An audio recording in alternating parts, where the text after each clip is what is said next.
Hello, and welcome to my YouTube channel, Mrs. DVK. So I'm going to be doing a series of videos on Bible study tips, tips that I've been using as I study the Bible. I just want to share them with you, encourage you, inspire you. If you haven't been picking up your Bible in a while, to please pick it up, start reading it. And if you've been reading it, maybe I can give you a little bit of information that can help you even more. I'm not an expert in reading the Bible, but I have been reading for a while. I've been a Christian for literally 50 years, and I love reading my Bible. So today I'm going to share with you, talk about reference books. Today, the reference book that I'm going to be talking about is this right here. It's called Bible Study Guides, and then it says A Guide to Deepen Your Faith and Knowledge. All right, so I've seen this book on TikTok numerous times, but someone actually gifted me this book. I was going to purchase it, but I never followed through. So just this week, someone gifted me with this book, a very pleasant surprise. And so I'm going to share this book with you today. And so this book gives an introduction to every book of the Bible. And so when you're doing your Bible study, it's good to know the background of each book of the Bible. It's good to know the who, what, when, where, how, why, all of that is good to know, because it helps you to understand as you're reading, what's going on in the book. So this one, every single page is laid out the same way for every book of the Bible. Just want you to kind of get a look at it. All right, it has several sections of information, and I'm going to go over that with you real quick. So this is the book of Genesis we're doing, but all the books are the same. If you'll see, all the books, they're laid out the same. All right, so we start out in the right-hand corner here, and this is where it tells you who they believe wrote the book. So the book of Genesis, it says written by Moses. All right. Then when you turn the book to the side and you look at the edge of the page, okay, this tells you approximately when the book was written. So for Genesis, it says believed to have been written around 1446, 1406 BC, during or after the Israelites' exodus from Egypt. Okay, then we go into the top left-hand corner, and at the very top, it tells you the division of the Bible that the book is in, because the Bible has been divided into the types of book. So the first 5 books of the Bible is called the Pentateuch.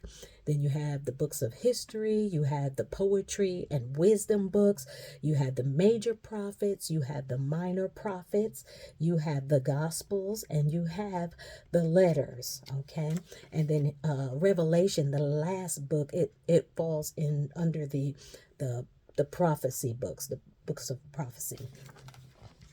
So the book of Genesis, it says, is the Pentateuch. It's the first book of the Bible, and it's part of the Pentateuch division of the Bible. Okay, underneath Genesis, it just gives you like a one-liner, a little bit of what the book is about. So it just says creation, fall, and the start of God's covenant. Okay, then there's a little bitty box right here. This box gives you the names of like the main characters in that book. All right, so for the book of Genesis, it has Adam and Eve, it has Noah, it has Abraham and Sarah, it has Isaac, Jacob, and Joseph. Okay, then we go to this middle part, the top middle right here. This section is titled Key themes. All right. And so you will see that it lists either 3 or 4 key themes in the book. So for Genesis, it has 4 key themes. So the first one is creation. God creates the world and everything in it. Fall of man. Adam and Eve's disobedience introduces sin into the world. Covenant. God's promises to Abraham about his descendants becoming a great nation. And God's sovereignty.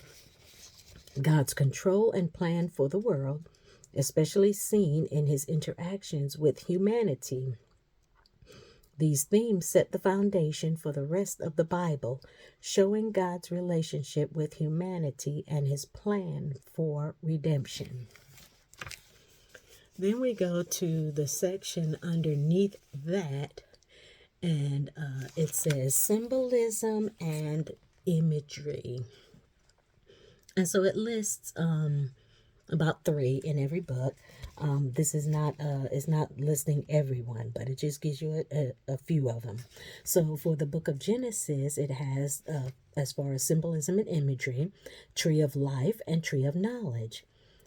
They represent life and the moral choices humans face. And then the flood symbolizes God's judgment and the hope of new beginnings. And the last one is the rainbow, a sign of God's covenant with Noah, symbolizing his promise to never again destroy the earth by flood. So that's this section right here. Underneath that is the practical application.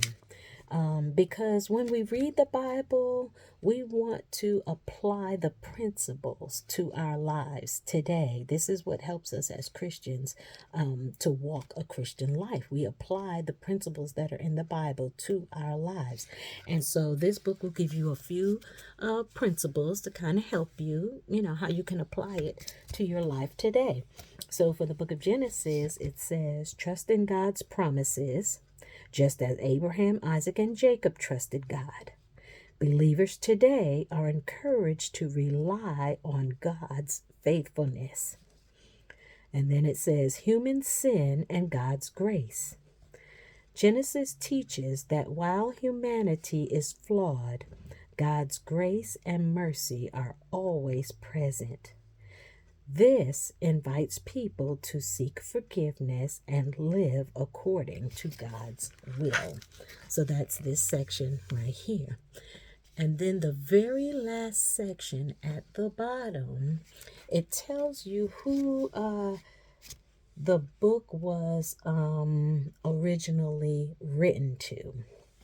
So for the book of Genesis, it says, originally, Genesis was written for the Israelites as they formed their identity as God's chosen people.